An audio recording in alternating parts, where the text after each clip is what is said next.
All right, we're back from break, so we're going to continue where we left off.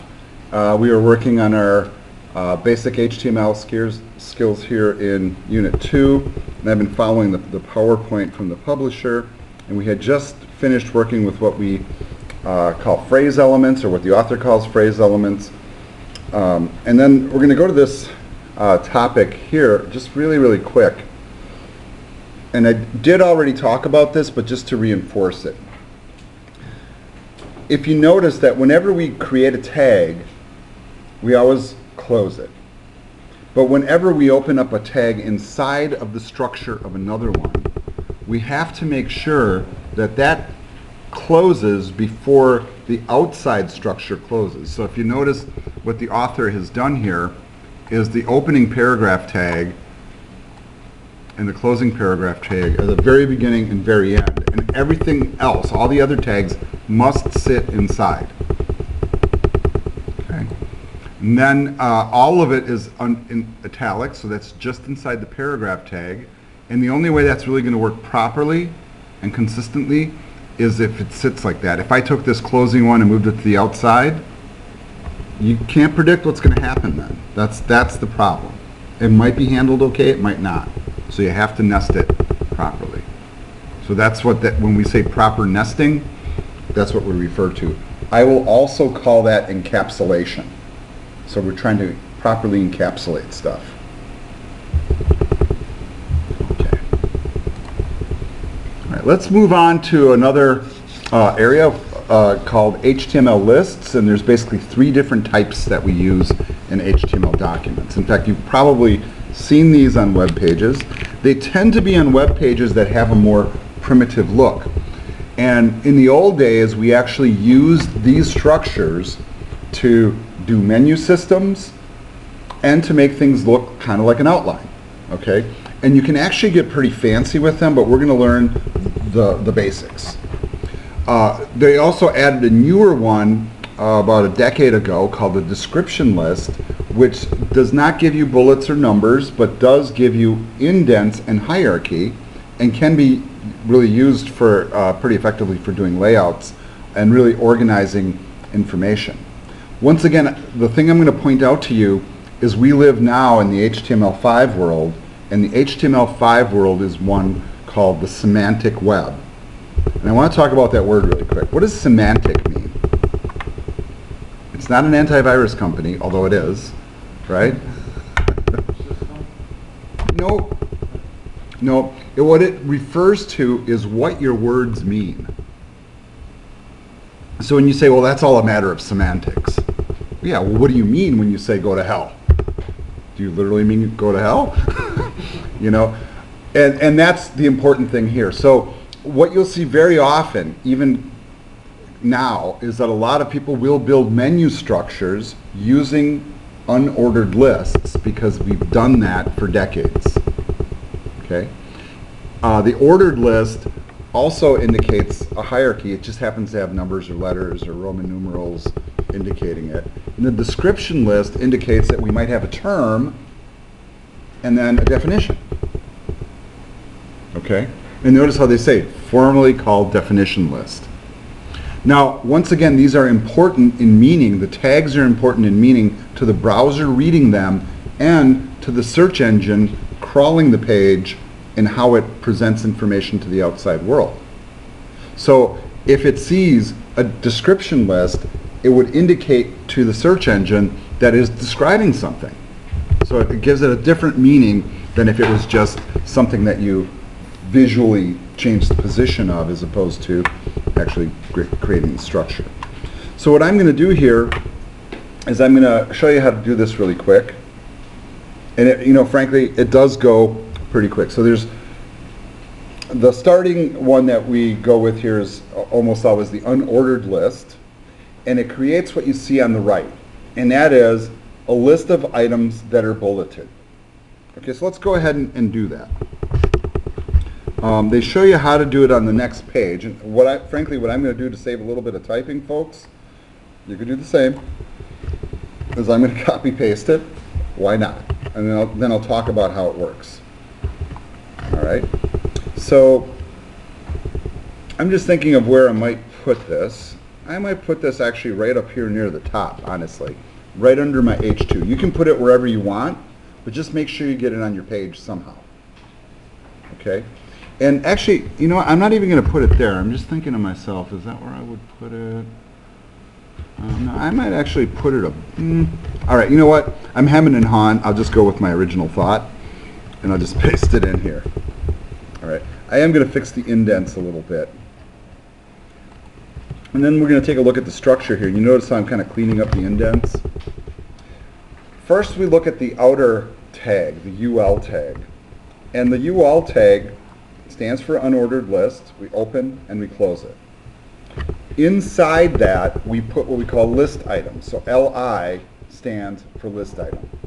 Each list item must be opened and closed, and it's really typical to list them in a fashion like this. And because the list items reside inside the unordered list, we indent them for clarity.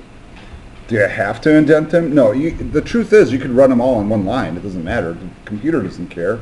That's for our sake, not the computer's sake. For the browser's sake, really. Let's go ahead and save that. Jump back over to the browser where I still have the page open somewhere. Right here. I'm going to do a refresh. So you see, I just created my quick little list. And I know you've probably seen that on pages before. In the early days of HTML, we most typically use that for menu links, right? And that tradition actually has continued to this day. A lot of people still use it for that. But I don't know if you guys ever notice, like when I do sometimes do my topic lists on some of my course pages, you know, Blackboard is kind of like a fancy HTML engine too. It's a content management system. Sometimes I drop bullets in for like the stuff you're supposed to do. Sometimes I number them, sometimes I bullet them. The next one we're going to look at is what we call an ordered list. So I'm going to grab this whole structure. I'm going to copy it, but I'm going to go to the bottom now of the page. I'm going to go below my last paragraph, but above the body tag.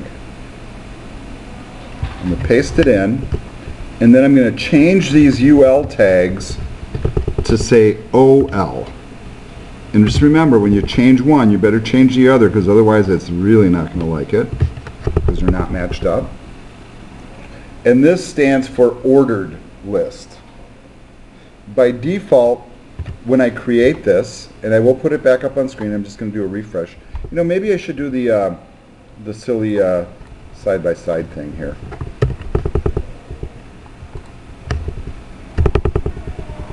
So we can see the result and the code at the same time. Right, I mean, Windows does that, so why not?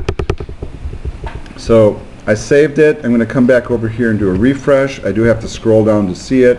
But you see how it's basically functionally the same? It is indented, but instead of being bulleted, it's numbered. There are overrides for this where you can put in letters instead, Roman numerals, and even other things if you want. Some people go as far as like dropping graphics in for unordered or ordered lists. I think that's a little overachieving myself. But hey, if it so moves you, go for it. Okay, that's our ordered list. For the definition or description list, as they now call it, I'm going to skip down the slideshow here. We have 3 different tags that we use. Okay? So one is the containing tag, just like UL and OL, that's going to encapsulate the whole structure. And then inside of that structure, we will have whatever the definition term is, the thing that we're describing, and then the actual definition itself. So that's the DT for definition term, and DD for definition. Description definition, I don't know what it stands for. But it's a double D. So DL, DT, and DD, all of which kind of sound similar to each other. But here's an example of how you might structure it. And once again, to save on time in coding, I'm just going to copy that and paste it in. You can do the same. On Blackboard? Say that one more time. Is the PowerPoint on Blackboard? It is. It's at the very top of the unit folder. So the question was, is the PowerPoint on Blackboard? Yes. For each unit, in the topic listing, way at the top, you'll see that I link up the file for the PowerPoint for each chapter I'm covering. Just so you guys know, you can grab them and pull them down. So I'm going to go ahead and just drop it here at the bottom again. I'm going to do some indenting because for me, that helps me keep stuff straight. This one also has to be above the body heading? Yes. Everything that's visible on the page, and that's really a good question just to reinforce it, everything that's visible on the page really should be in between body tags.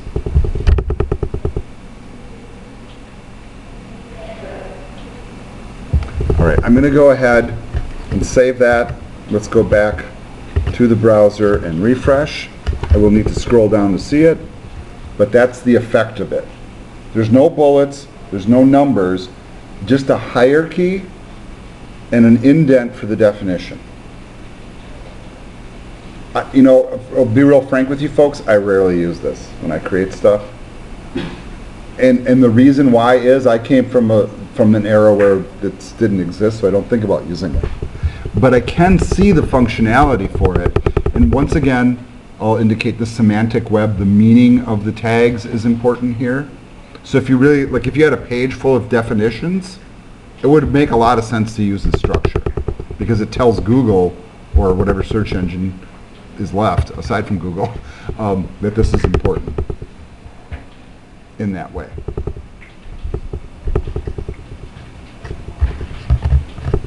I'll give you guys a second to catch up on the typing here.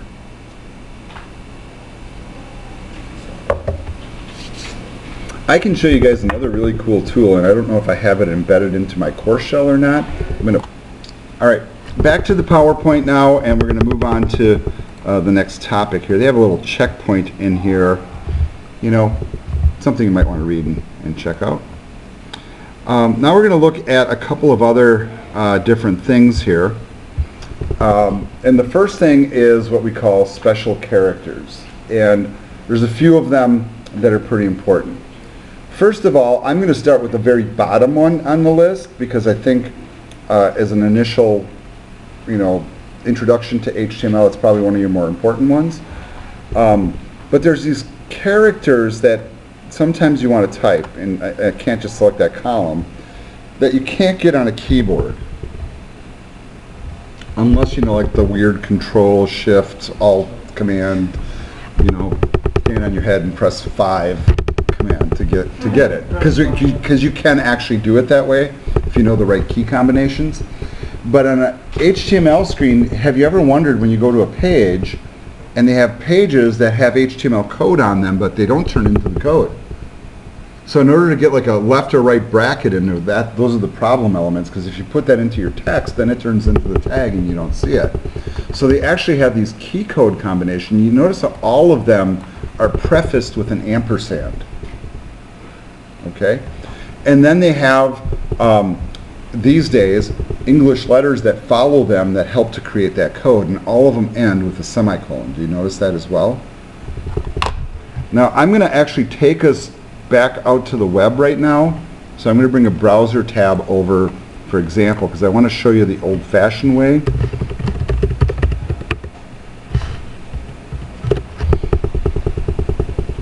And I'm just clicking on the first one. I have no idea what I'm going to find, right? I basically pulled up the W3's yeah, I'm sure they do. But I just took the first link off of Google, okay?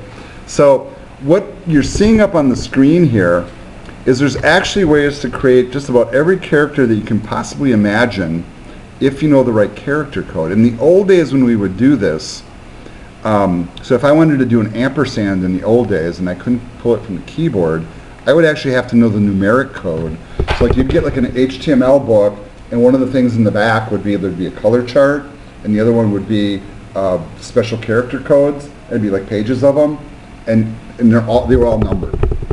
And then when they came out with the HTML5 standard, that all went away. Not that it went away, it still works, because they have to support the legacy stuff, But all the really common stuff, so you see like quotations, less than or greater than, they came up with word replacements for them, or letter replacements for them that are easy to remember. So if you want to do less than, it's LT. Greater than, GT. Quote, QUOT. Copyright symbol, copy, you know.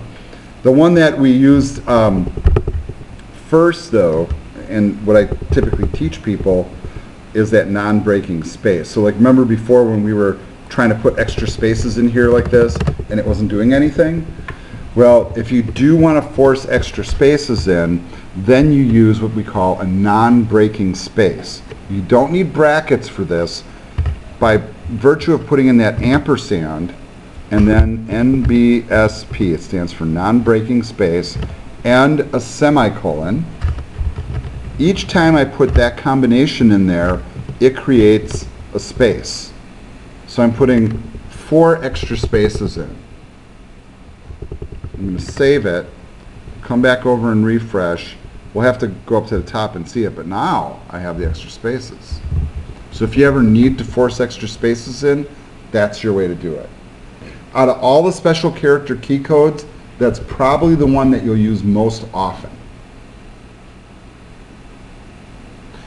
Often people will also use the one for ampersand, and let me tell you why, right? Because I can actually type an ampersand in my document, you know, like I could type this in and it'll probably show up just fine.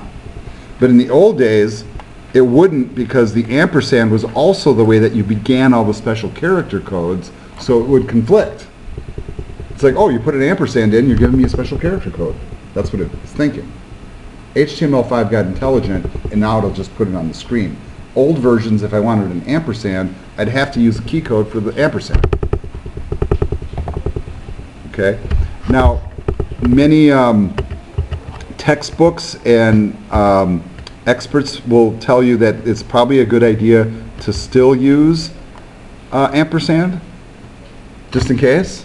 But I'm going to tell you, functionally, it really doesn't matter. It just works now. The only people that it won't work for are like people on Internet Explorer using a computer that was built in like 1999, which probably can't even get on the internet anymore anyhow. So I'm just telling you, you know. All right, but we can do some of these other ones too that are pretty cool from the PowerPoint. And let me jump back over there. So one that you might find actually pretty handy is the copyright symbol. So whenever you guys are creating content for the web, and it is original content, like it's your pictures, it's your words, if you don't copyright it, and all you have to do is say, copyrighted this date by me, and you can't use it without permission, people have the right to just go in there and grab it, and you can't say a darn word. You're giving it up. Even if you put a copyright on it, chances are they're going to do that anyhow. But if you copyright it, at least you have some measure of like fallback protection. Okay, so let's try that. Let's go to the bottom of our document. So I'm going to actually create here at the bottom a new paragraph. I'm just going to make a paragraph. And I'm going to start with that character code, and the character code is ampersand, copy, semicolon, put in a space. What's the year? I'm watching too much science fiction, right? 2019. Yes, 2019. Thank you, Cordy. Sometimes I have to do that reality check. Copyright 2019 by me. And usually you say something, all rights reserved, don't copy or I will hunt you down. I'm kidding about that last part, but you know, it's kind of funny, so let's leave it in there. And you know, because it is at the bottom of the document, we probably don't need it to be really big, so we could actually put the small on it if you want. That would be one thing you could do.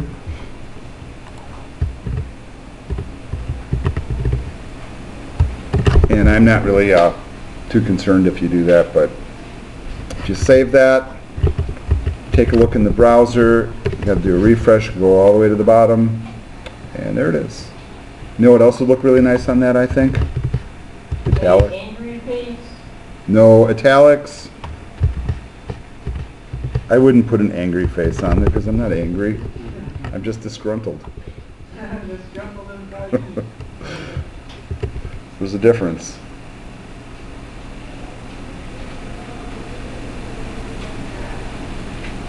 Now, if it's not really your original content, you really shouldn't do that. This is demonstration purposes only. But if it is original content, please make sure you do it. Some people will go as far as like listing all the stuff they're protecting.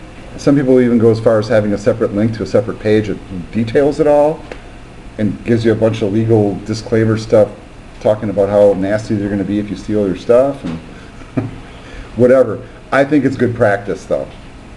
And if you guys go out into the world and let's say you do like a lot of freelance work and let's say you create logos for people or images for people or original copy for people and you're the author of it and you're not being compensated for it, and this is the key, right?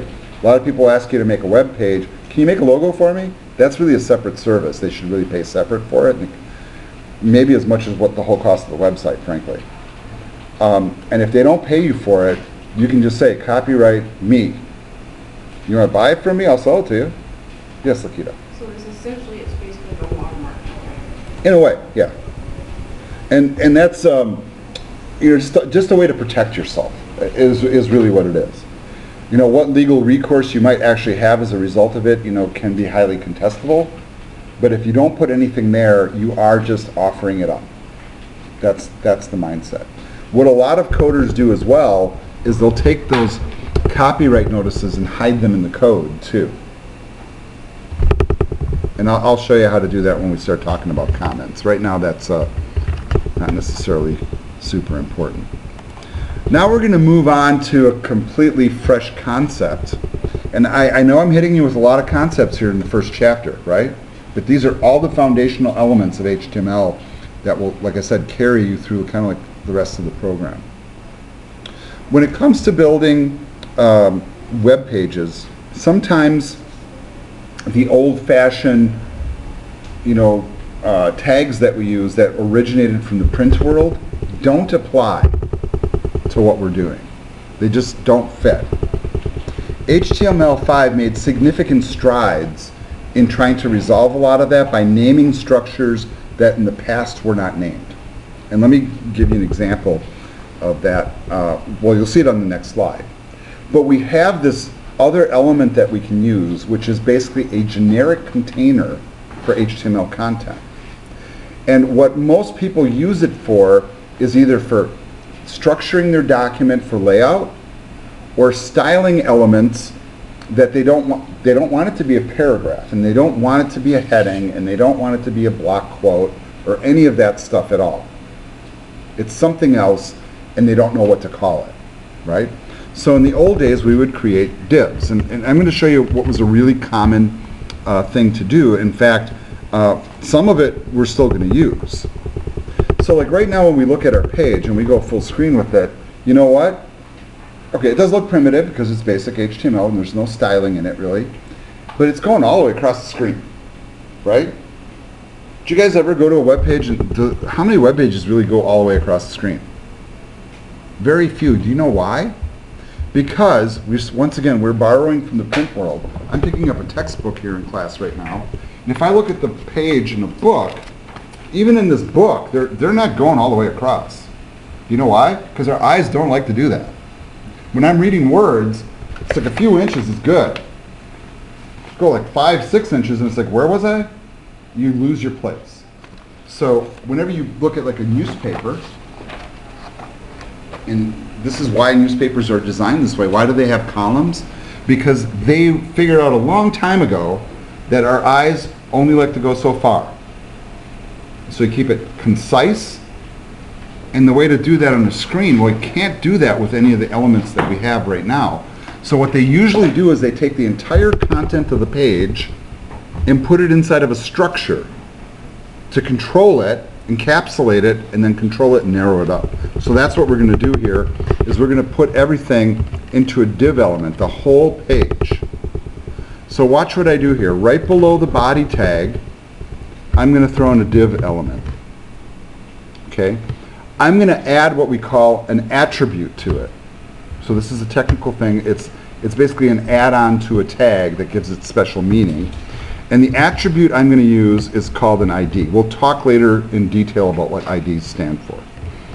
And, you know, some people will, when it wraps a whole page, a lot of people call it a wrapper, like this. And not one that busts out rhymes, right?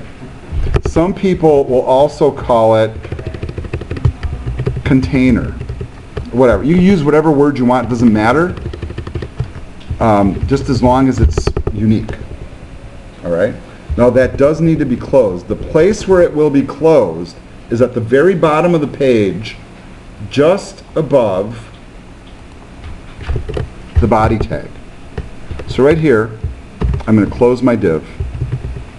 Now, because this tag is so far disassociated from the one I just typed in, I mean, there could be like hundreds and hundreds of lines of code there. What I always recommend to students is at the end of it, you throw in a comment like this. This is how you do a comment, folks. Bracket, exclamation, dash, dash. And I did this as a programmer for many years, learning the hard way, basically. Or either say close wrapper or end wrapper. You wanted me to go back up to the top? Yeah, when the div wrapper was. Okay, back up to the top here. There's the div wrapper. Div space ID equals wrapper inside of quotes. At the bottom, I close the div, and closing it is fine. But here's the scenario you got to think about. If I have other divs inside the divs, in fact, I may have many, many, many of them, how do I know where one ends and one finishes? See, that's a conundrum.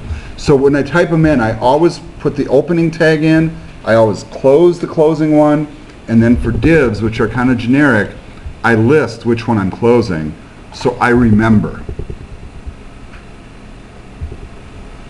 And that's just a programmer's tip. Okay, you don't have to do it. I won't downgrade you if you don't. But I learned the hard way when I was starting to work with maybe 30 or 40 nested divs on a page. Like, oh my God, where, you know, you start driving yourself crazy. It's like, what's what? And then I also learned the hard way because when I was a younger coder and everything was done manually, I didn't remember when I created it to close it right away. And then you throw other ones in and you're like, oh my God, why is it broken? Okay, so that's the tip. Now by doing that, I will now be able to apply a style to it where I can narrow it up and make it a column. It doesn't have to touch the ends of the screen. I can also put backgrounds on it and do all sorts of fancy things. That's next week. Okay? So that's a wrapper. Now why are these important? In the old days, when we would create pages, we would often create pages in a format similar to this. So this is a really common layout for a web page these days. And, you know, it took a long time to get to this point where they finally got smart about it. So you notice, take a look at what they're doing. It's really common when you go to a web page that there's some sort of a title up at the top, a header, right? You might have a logo, it might be like a login button or something. And then usually below that, there'll be a horizontal menu bar. Home, about, contact, login, register, shopping cart, you know, gallery, whatever. You know, that's really common. And why do web designers do that? Because that's what web browsing people expect. They know where to look, right? It makes them comfortable, so they think the site looks good because it's in that format. Okay. I would encourage you though as web designers that you can break that mold. There's no reason it has to be that way. In fact, there's some really, really clever people making websites that break that. But in terms of, if you're trying to sell somebody something, like a product, or if you're trying to give them a piece of information, you're best off sticking with this type of a structure because that's what they expect and they know where to find it. Okay. All right, so usually we have a header, a navigation area, and then we'd have the main content area of the page. And not unusual on a lot of pages, especially on the front page of the site, to have a multi-column layout. Why? Because, well, one of those columns might be text, or a couple of them might be, or one might be an ad, and one might be a picture, and one might be text, right? And it makes it concise, and it follows that rule that your eye doesn't like to go 3,000 pixels across left to right looking for content. Okay, yes, John? Similar to like a newspaper, different sections, business, sports. Yeah. Politics. It does, I mean, isn't that exactly what we're looking at? This is exactly a newspaper layout. So they figured this stuff out hundreds of years ago. We're just transferring it to a screen. All right. Then at the very bottom we have a footer, and often in a footer what do you find? The copyright, maybe a repeat of some of the navigation items or navigation items that most people don't look at, and additional information. So that's a common structure. So what we would do in the past when we would structure these documents is instead of having a header tag, what we would do is we would do this. We'd type div ID equals header, right, quotes around it. And the reason that we would do that is they didn't have a tag called header in the past. HTML5 brought that into the mix. So everybody working in the old HTML4, XHTML world, we would sit there, we would create this structure, but we would create it with divs. So everybody would be like div ID header, div ID nav, div ID footer, div ID main, etc., etc., etc., etc. So when HTML5 came around, they said, you know what, everybody always does this, so why don't we just create tags that just do that? So they created a header, a footer, a main, and a nav. The one thing that you will find though is that the main tag, depending on the source that you look at, might list it as deprecated and your IDE might not render it. It still works. And some people instead will put a couple other different tags in there. All right, so take a look at what might be a typical structure for your page. So from the code standpoint, if you were to start with a blank page to get that sort of a structure, we might do exactly what you see here. In fact, what I'm going to do right now is I'm going to start adding these tags to my page to structure it. So one by one. So I'm going to go back to the code and I'll talk us through it. All right? So I'm going to go full screen on the code now. I created the wrapper, which does encapsulate the whole page. We're not going to do anything with it right now, but it's there for the future use. Okay? The first thing I'm going to go is, well, what would be in a header? Well, you know what would be in a header? The title would be in the header, so let's put header. At some point, I'd probably drop like a logo or something in here, a graphic, maybe a cool background, something like that. So I'm going to go to the end there, and I'm going to close my header.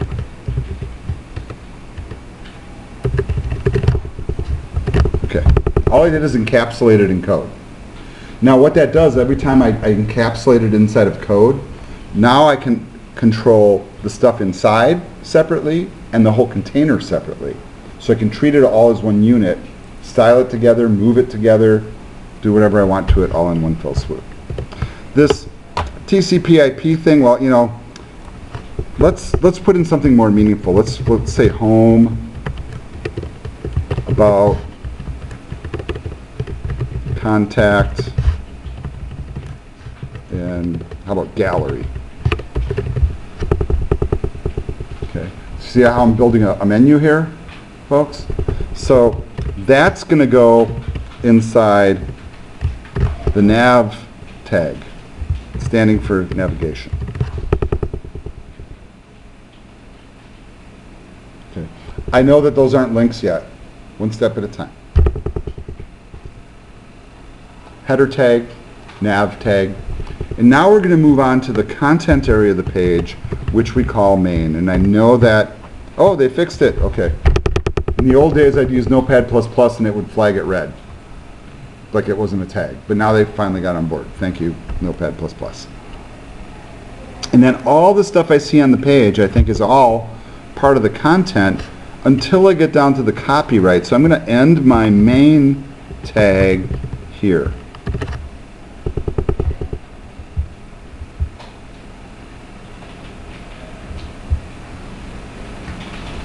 That copyright area, to me that looks like something that should be in a footer. So I'm going to wrap it with a footer tag. And then the header. The header is the header. I'll go back to the header in just a second, Cordy. So I'm just putting that copyright thing in the footer.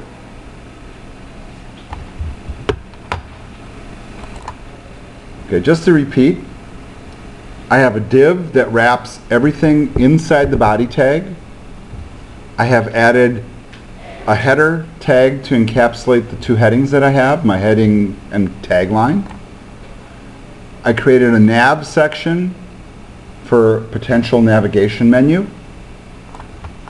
I have a main content area that starts here on line 21 and goes way down to here. So I consider that the content of my page. And then I have a footer section for the copyright. That's all I have there now, but I might put, other stuff down there too. And once again, the closing for the div. We're not really doing anything with the div at this point, but what you'll see with the div that's really cool is it allows you to encapsulate any content, and then you can both programmatically and visually control it. That's the cool part about a div tag. In order for a div tag to be effective though, folks, you have to give it either an ID or a class, and we'll talk about those in the upcoming weeks. But whenever you use a div, you should typically give it an ID or a class, and/or a class. Sometimes both. Now what I'm going to do is I'm going to jump back over to the slides because we're just about done here. And now we get to what makes the web the web. You know what that is? The ability to link from one piece of content to another piece of content dynamically. So let's talk about what the tag is first, and then we'll go play with it. All right, because it kind of requires that we do two different things. All right. So the first thing is to understand what the tag does, and then the second thing is if we're going to link to another document, we got to create the other document. Okay. So the linking element on in HTML is called the anchor tag. Makes no sense at all until you learn what an in-page anchor is, and then all of a sudden it'll make sense.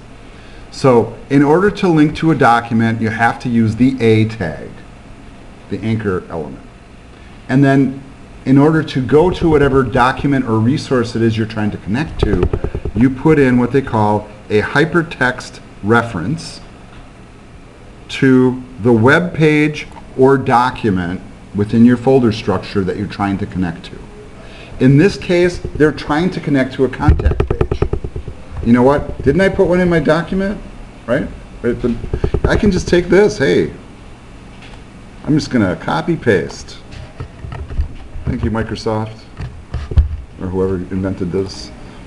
So I'm just going to come in here and I'm going to replace what I have. And then I want to point out a couple things.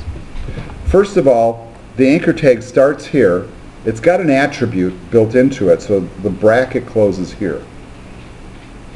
And then the closing tag is here, and then whatever is in between the A tags is what the linkable item is. So that contact us will turn blue, because that's the default, and it will underline, and when you move your mouse over it, it will turn from a arrow into a pointer, like you're going to click on it. When we learn how to insert images into pages, you can also drop images in there too. So you can make an image linkable. All right? So just to zoom there to make it a little easier for you guys to see. So it's bracket A space href inside double quotes or single quotes, but double quotes typically. The page or resource you're trying to connect to, the text that you want to be linkable, and then you close your tag. I'm going to just go ahead and save this really quick. Take us to the browser for a moment. Do a refresh. And notice it is now a linkable item. As I move my mouse over it, it changes to a pointer. And if I'm bold enough to click on it, I will get nothing because I haven't created it yet. So guess what our next step is? We're going to create it. We're going to create another page. So this is part of your assignment, is you need to create a second page to link to. So here's what we're going to do to make that happen. Well, I've already kind of created a structure here, right? I don't want to reinvent the wheel. I'm going to select all the text in this document. I'm going to do a Control A. That's select all. Control C is copy. You can right click. You can go to the edit menu and do those things too. So for those of you that want me to show it that way, here you do a select all that highlights all the text. You can go to edit and choose copy. And then I'm going to come up to the file menu and create a new document. First thing I do is save the document. Okay? What am I saving it as? I'm going to put it in the same folder as the one I'm currently in. Critical. It's got to be in the same folder. And I'm going to call it contact.html, all lowercase. Hit save. Now I'm going to paste my code in, so you can Control V, you can go to the edit menu and choose paste, or right click and choose paste, or whatever works for you.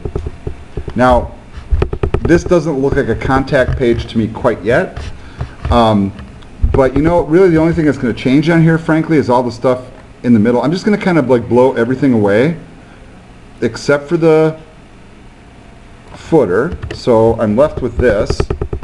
And I'm going to just close my paragraph, and I'm just going to, just say this is the contact page.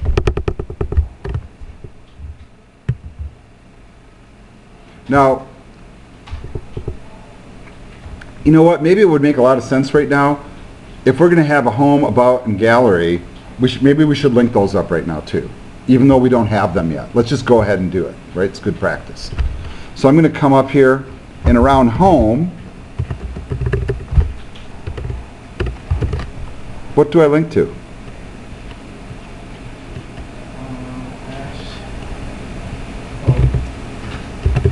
I hope your brains are thinking like mine. Yeah, you link to index. That's the one that's going to be the anomaly, because that's the default home page. And then we're going to put an anchor tag, following it to close it. And then we're just going to continue that pattern here. In fact, you could copy parts of this, save a little bit of typing, and then just change this to about. Yeah, I know we don't have it yet, but there it is. Put in a closing tag. Let's do the same with gallery.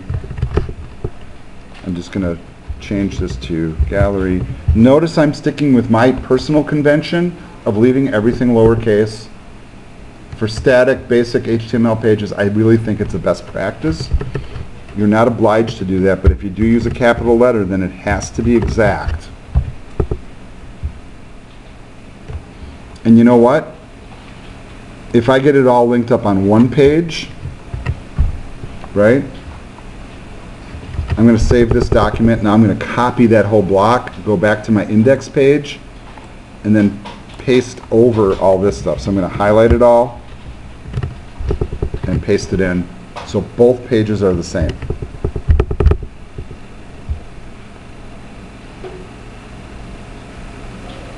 Okay, so watch what happens now, folks. First of all, I'm going to go back to the home page, and I'm going to refresh, and now you see all the menu items turn to links. You notice the home is a different color? Why? Because we already been there. That's a default for a browser, is if you visited something, the color changes. All right. I know I don't have an about page. I know I don't have a gallery page, but guess what? I do have a contact page, right? And there it is. And then hopefully, if I click home, I can go back home. Now, for as trivial as this seems, right? This is a really huge step, because this is really what makes the web the web. right? Is being able to link to something else and connect yourself to the outside world, or to your own web page in this case. All right, I'm going to go back to the code so you can look at it. There's all the anchor tags. If you are uncomfortable with it not linking to a page, so if like somebody clicks on about and it's not there yet, there's a little trick you can use. You can actually replace the page name with a pound sign. Okay, and this is on the index page. So I'm going to go, for a moment, I'm going to go back to the browser window. I'm going to do a refresh. And then when I hover over the link, I want you to notice another thing. Look at the bottom left corner of my browser screen as I go over the links. Do you notice how it like tells you what it's linking to? You see that? So watch down here as I hover over the links. It tells you what you're going to, right? And then when I come here, notice how it's a pound sign. The nice thing about using the pound sign for links that aren't ready yet is it'll look like a link, it'll behave like a link, it just won't take you anywhere. So sometimes, you know, like if I'm just like building navigation and I don't have the other pages built yet, I just use pound signs.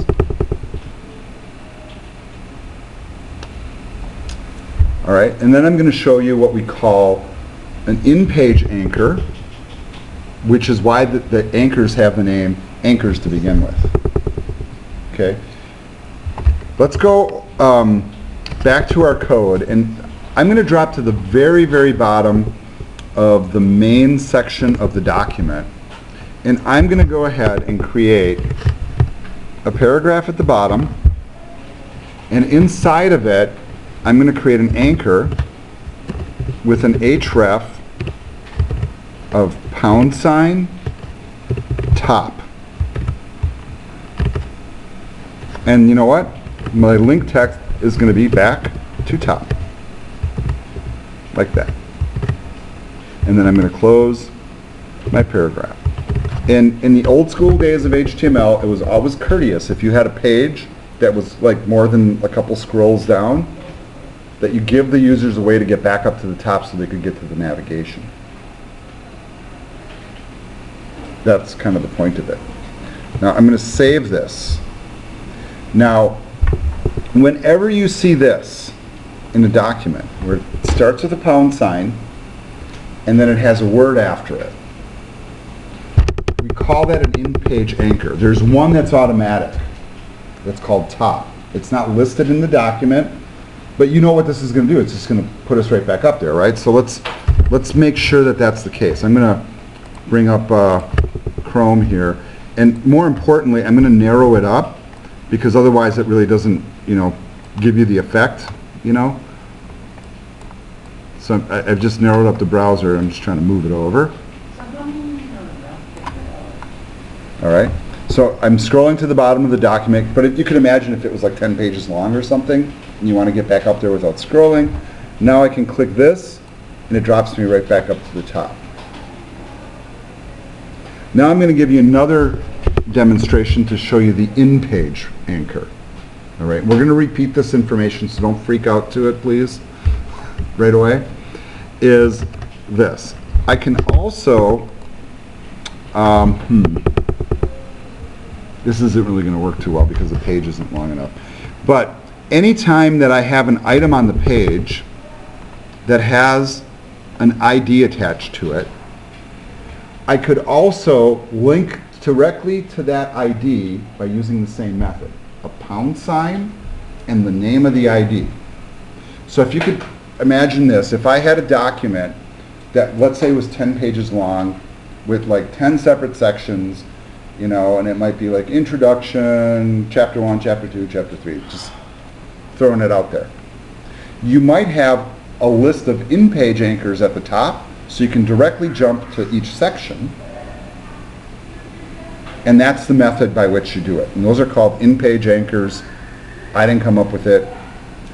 It's still a link to me, but that's what we call it. All right?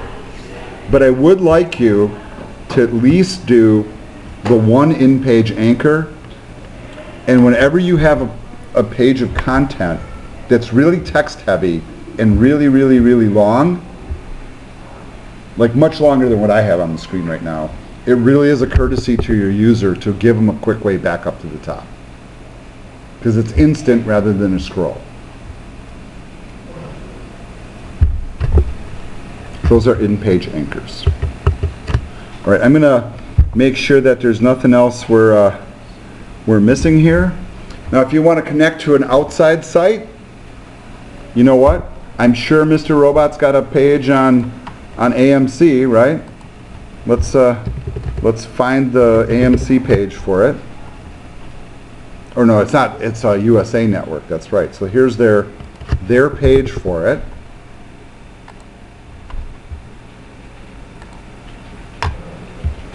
And you see what the URL is? I just clicked up in the top and I'm highlighting it. Right? Control C or right click to copy. Let's go back to our code. And then maybe the one thing that we might want to add, and maybe I'll do it right up here. So where's the insert source anchored? All right, so what I want to do is I just want to be courteous because we are kind of borrowing content from somebody. I'm just going to put a little paragraph in here that says, well, the text is going to say visit the USA Network page for Mr. Robot.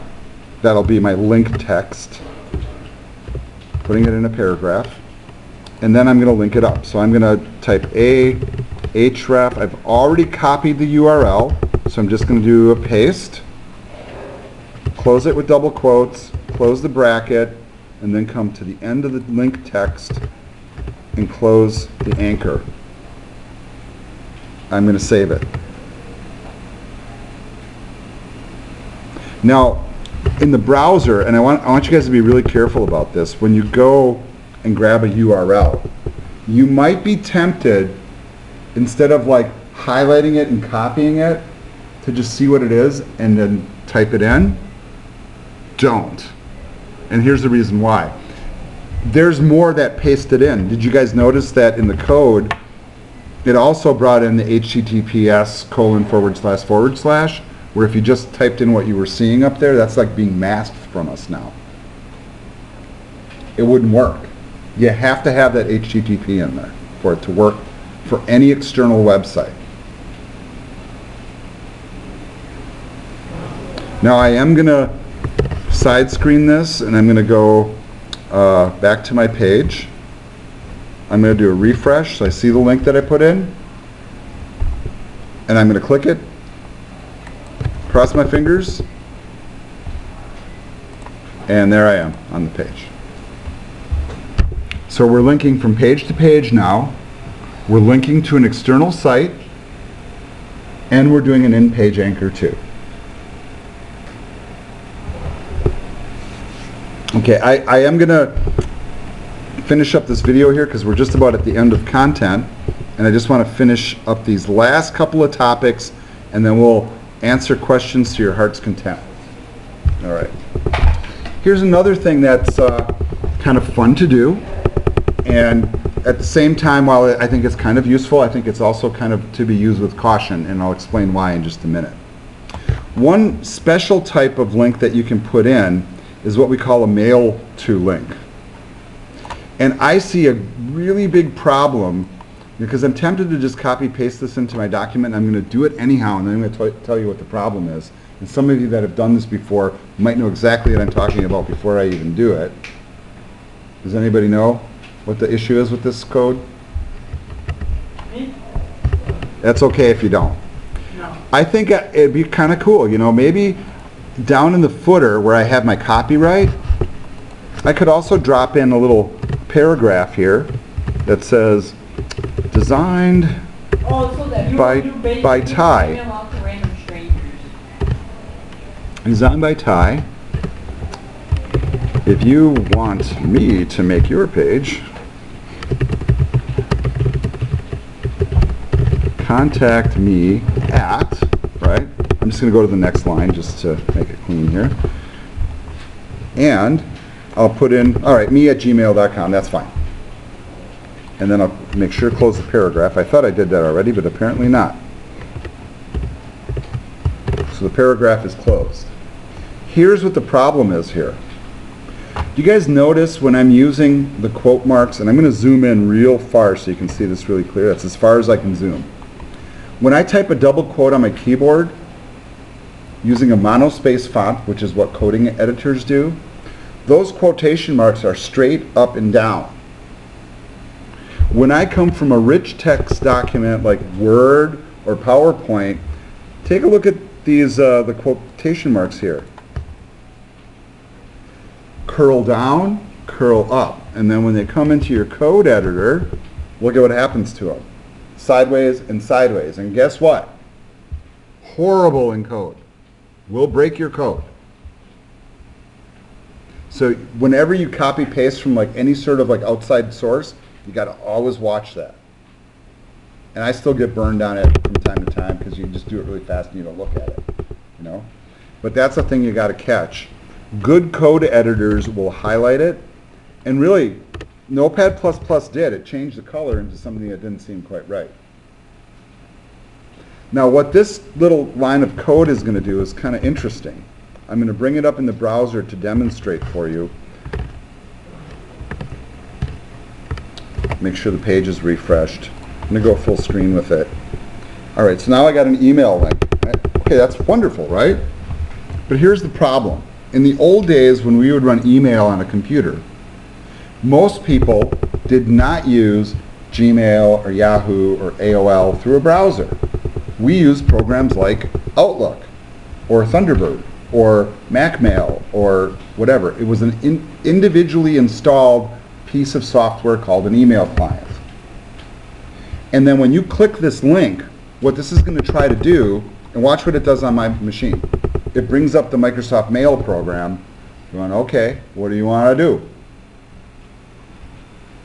Now that's great if the user uses it. But guess what? 95% of people now do not. They just don't do it that way. So they're not going to know what to do. So if you ever use a mail to link, I'm not saying don't, but I don't think it's necessarily good practice. You always have to make sure that you also provide the actual email address as plain text so they can type it in if they need to or copy paste it. What a lot of people used to do in the past is like, make sure to email me, and instead of typing out the email address, they have like a little mail icon or something. All right. Not that there's not workarounds for it, but I typically discourage it for one other reason. Whenever you start putting your email address on a web page, do you know what else starts happening to you? You know, spam. You get spam. Because all it takes is somebody doing like running a script to do a search, to look for like gmail.com or whatever, and they parse the page, they grab your email address, throw it into some database, and you are spammed like crazy. So if you ever do put an email address on a web page, professional tip, prepare to collect spam in that account. So set up a separate email account just for spam. And then have some really good filters on it and stuff.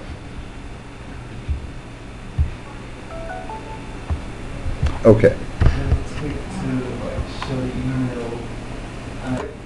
Just finishing up the lecture material now, folks. I'm going to get to finish this up so we can get on to doing actual work. I do want to talk a little bit about, what we call wireframes and site maps, and this is kind of what this is, and we're going to talk about that more in the future. But what we're trying to do right now is to build a website, and a website typically will have a hierarchy, kind of like what you see here. So there's going to be a home page. We already created a contact page, but you might have other icons that link together. Sometimes when you're designing sites from scratch, it becomes really helpful to start making a list of like what you consider top level pages or sub pages or other things before you build anything. Because that way, if you have that all sketched out, you go into your code, and one of the first things you can do is build your navigation right away. So that's the point of what they're showing you here. The other, almost done, Another checkpoint. This is a really important slide because I'm going to ask you to do this with your code, okay? The W3 organization has a tool online that allows you to take your code and check to see if you wrote it correctly. How do you like that? All right. All right. So that's or Cordy, I'm going to say it's a sort of yay. You know, because sometimes you'll get these really weird cryptic messages. So I want to use this right now and demonstrate how to use it, and also tell you when to freak out and when not to freak out, and how like systematically to do it. All right. So first of all, let's go to the site. I have this linked up at the top of our document too. This is a free tool that's out there. Now you can do this a few different ways. The one thing you can do is if you have it on a web server, you can actually give them your web address and it'll go there, grab the page, parse through it, and tell you what's up. All right? You can also upload your file to here if you want. But I'm going to tell you what I think is easier, frankly, is this. I just do direct input most of the times. And if I'm like, in Notepad++, I'm going to come in here, do a Control-A, right, like we did before, Control-C to copy. I'm going to go back over to that document, click into the box, paste it all in, all right, and then I'm going to hit check. Now, I know it's going to flag a few different things before I even start. I'm just putting it out there right now. And it doesn't mean we did something wrong. It's just telling you some things. Well, one that Joseph already told me, we threw in the big tag, and what did it say about it? It's obsolete. Don't use it. Okay, so I will remove that. But here's my tip. If you ever break your code, right, like you forget a bracket or something, and you come in here and check, and I'm going to do this on purpose now, so watch what I'm going to do. I'm going to just come in here, and I'm just going to forget to close that line item or list item. And I'm going to run the check again. Watch what happens. Now, well, hold on. I just changed one little bracket. Now I got 6 errors. Right? Here's the tip, folks. This is a really important one. If you use this engine, please remember that it reads from top to bottom and lists the errors that way. Do not go to the bottom of the list and try to fix that error, because that error is related to that first error being broken. So it's like a chain reaction. So I'm going to come in here and I'm going to look at this and I'm going to say, it saw a opening bracket when it was expecting an attribute name, probably missing a closing bracket immediately before. Look at this. At line 19, column 3, it found it right there. So it saw this but didn't see the closing one, so it's telling you it's right here. So then I would go back, I would fix that, and you would be surprised sometimes when you just fix that first error, how many of the other errors go away. So never fix the bottom ones first, always fix the top one first. And and while we're at it, let's go ahead and get rid of that big thing. I don't even remember where I put it. There it is. I'm just going to get rid of it. And I think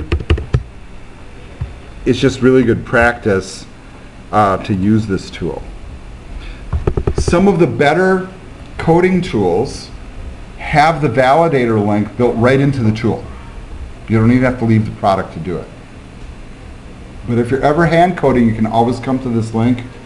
It's free.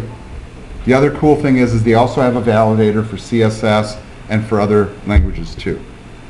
So the ideal is that whatever page you create passes the test, no errors or warnings.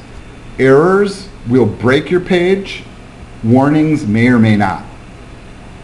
So like a typical warning you might see is when we start putting images in there and you're supposed to include an alt tag. It's considered good practice, and if you leave that out, it'll flag it. It says, warning, you're missing the alt tag. It's not critical, but you should put it in there. Okay? And I think, folks, That's all she wrote. We got through the whole chapter. Yay! So do you want us just to zip this up into a folder?